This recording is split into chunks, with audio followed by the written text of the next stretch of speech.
गौमाता सेवा समिति नगला मसानी पंचायती गौशाला में प्रतिवर्ष की भांति इस वर्ष भी भक्तमाल कथा से पूर्व आज एक विशाल कलश यात्रा का भव्य आयोजन किया गया। कनवरीगंज महाकालेश्वर मंदिर से प्रारंभ हुई यह यात्रा सैकड़ों भक्तों की भागीदारी के साथ नगला मसानी गौशाला में समापन पर पहुंची, जो धार्मिक उत्साह और गौसेवा का अनुपम दृश्य प्रस्तुत करने वाली रही। यात्रा का शुभारंभ आचार्य कौशल जी द्वारा कलश पूजन के साथ हुआ। सभी यजमानों ने अपने सिर पर भागवत रखकर चलते हुए पवित्रता का संदेश दिया। सैकड़ों महिलाएं पीले वस्त्र धारण कर कलश सिर पर धारण किए आगे बढ़ीं, जिसका स्वरूप वृंदावन की गोवर्धन परिक्रमा या वृंदावन परिक्रमा जैसा प्रतीत हो रहा था। राधे राधे संकीर्तन मंडल के भजनों पर भक्त बहनें पूरी यात्रा में नृत्य करती हुई चली, जिससे माहौल भक्तिरस से परिपूर्ण हो गया। ढोल नगाड़ों की थाप, डीजे संगीत और राधे राधे के जयकारों से इलाका गूंज उठा। कलश यात्रा का उद्घाटन मुक्ता संजीव राजा विधायक के हाथों किया गया, जो यात्रा के प्रारंभिक बिंदु पर पहुंचे।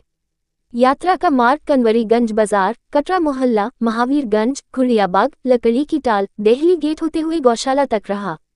रास्ते भर स्थानीय निवासियों ने फूल बरसाकर स्वागत किया, जबकि यात्रा में कलशों पर फूल मालाएं, चंदन तिलक और भगवा ध्वज लहरा रहे थे।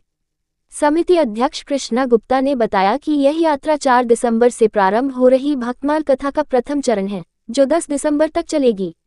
अंतर्राष्ट्रीय कथावाचक पूज्य कृष्ण प्रिया दीदी कथा का रसपान करेगी, जबकि 11 दिसंबर को विशाल हवन यज्ञ और प्रसाद वितरण होगा।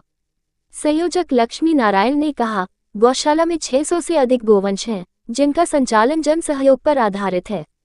यह आयोजन गौ माता की सेवा के लिए समर्पित है और कथा से प्राप्त दान राशि गौसेवा में लगेगी। यात्रा में Krishna Gupta, Lakshmi Narayan, Deepak Gupta, Atul hardware, Umesh auto parts, Ajay Saraf, Avinash Kol सहित ब्रह्मा कुमारी सुनीता जी, पूमेयर शकुंतला भारती, पवन कोल, नीरज जी, कुसुम, मीनाक्षी, वंदना, राकेश जी, श्याम जी, ममता गुप्ता, अनीता गुप्ता, संध्या वाशरनेय, सुमित गोठवाल, गोपाल जी, सीमा, इंदुबाला, हृदेश, पप्पुका, निर्मल गुप्ता, यतेंद्र डिब्बा जैसे प्रमुख सदस्य और यजमान उपस्थित रहे। इस आयोजन ने धार्मिक एकता को मजबूत किया और गौशाला की सेवा कार्यों को नई प्रेरणा प्रदान की। कल से कथा में भक्तों की भारी भीड़ की अपेक्षा है। क्या कहेंगे आप? मैं कृष्णा गुप्ता, गौशाला की अध्यक्षा। विगत वर्षों की भांति आज भी हमारे यहाँ बहुत विशाल कलश यात्रा का आयोजन किया गया है, जो कल से हमारा 4 तारीख से भक्तमाल कथा का आयोजन है, जिसका रसपान हमारी अंतर्राष्ट्रीय कथावाचिका श्री कृष्ण प्रिया जी के मुखार बिंदु से यहाँ पर किया जाएगा। गौशाला में पहला कार्यक्रम है भक्तमाल कथा का। हम सब लोगों का कथा का केवल एक ही माध्यम रहता है। 600 के करीब यहाँ पर गौवंश है, उनकी रक्षा के लिए, उनके भोजन के लिए व्यवस्था की जाती है प्रत्येक वर्ष, क्योंकि इसमें सरकारी अनुदान आता नहीं है। हम लोग जनता का बहुत बहुत सहयोग मिलता है और उनका बहुत बहुत आभार व्यक्त करती हूँ, उनको धन्यवाद देती हूँ, जो दिल खोलकर इस गौशाला के लिए दान देते हैं और गौ माता के भोजन की व्यवस्था करते हैं। और इसके अलावा आज सैकड़ों की संख्या में, कम 300-400 बहनें होंगी, उसकी संख्या में कलश यात्रा गांधीवाड़ा से लेकर कटरा, खुड़ियाबाग, दिल्ली गेट से होते हुए गौशाला पर आकर समापन हुई। कलश यात्रा में भक्तों में किस तरीके का उत्साह देखने को मिला? अरे ऐसा लग रहा था जैसे मथुरा, वृंदावन, गोकुल नगरी यहाँ पर हो। धन्यवाद देना चाहती हूँ राधे राधे ग्रुप का, जिन्होंने भजनों के माध्यम से सभी बहनें पूरी कलश यात्रा में नाचती झूमती हुई आई।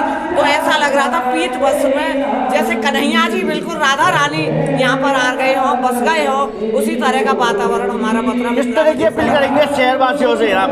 मैं जनता से यही अपील करूंगी कि इस गौशाला से आकर जुड़ें और गौ माता के लिए भोजन की व्यवस्था करें, क्योंकि यहाँ सरकारी अनुदान नहीं है, केवल जनता के ही आधार पर प्रतिवर्ष यहाँ पर कथा का आयोजन होता है, जिसके अप्रैल मई में जो गेहूँ कटता है उससे भूस खरीदा जाता है, जो कलेक्शन करते हैं उसका भूस खरीद कर गौ माता के लिए 1 साल की व्यवस्था करते हैं। मैं बहुत बहुत धन्यवाद देना चाहती हूँ अपनी जनता का, जिन्होंने सहयोग दिया।